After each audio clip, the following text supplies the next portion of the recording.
안녕하세요. 성형의 조건 고해성형외과 조건 원장입니다. 오늘은 넓은 이마를 해결하는 수술 방법인 모발 이식과 이마 축소에 대해서 설명드려 보려고 합니다.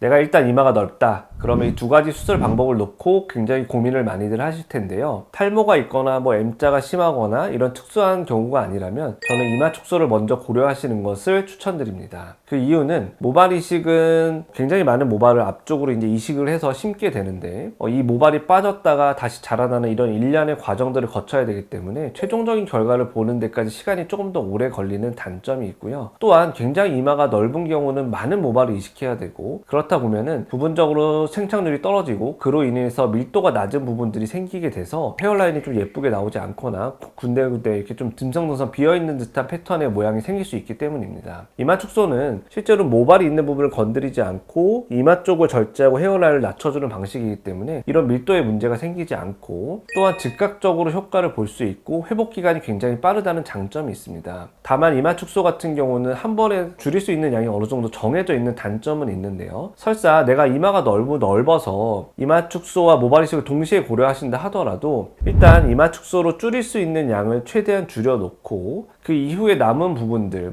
M자라든지 부족한 부분들을 모발 이식으로 채우게 되면은 모발을 이식해야 되는 당연히 양을 줄일 수 있고 그로 인해서 넓은 부분을 하지 않다 보니까 밀도가 낮아지거나 이런 문제점들이 생길 확률을 굉장히 많이 낮춰줄 수 있습니다. 그래서 결론적으로 말씀을 드리자면 특수한 문제가 있는 경우가 아니라면 일단 이마 축소를 통해서 이마를 줄여놓고 부족한 부분들을 모발 이식으로 해결하는 것을 더 추천드립니다. 물론 이마 축소를 해놓고 결과가 좋으시다면 더 이상 어떤 시술을 하실 필요도 없겠지요. 다만 이마 축소는 상하폭을 줄이는 방식이기 때문에 M자가 심하거나 이마가 좌우로 넓은 경우까지 완전히 다 커버를 할 수는 없습니다. 그래서 이런 분들에 있어서 이마 축소를 해놓으시고 나머지 부족한 부분들을 문신으로 간단히 해결하는 방법도 있고 내가 정 더 많이 줄이고 싶다면 그때 모발 이식을 고려해서 수술을 스텝 바이 스텝으로 진행하게 되면은 비용적인 면도 훨씬 더 절감할 수 있을 거라 생각이 들고요. 효과적인 면에서도 훨씬 더 조금 더 자연스러운 결과를 볼 수 있다. 이렇게 설명드릴 수 있습니다.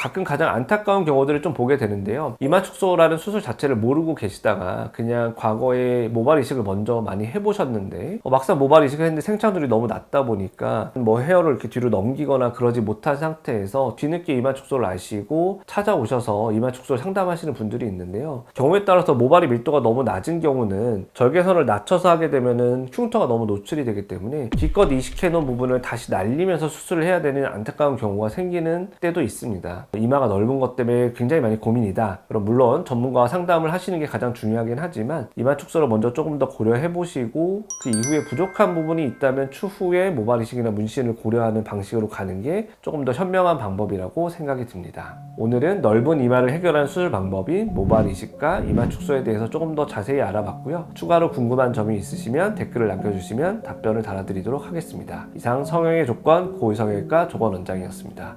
감사합니다.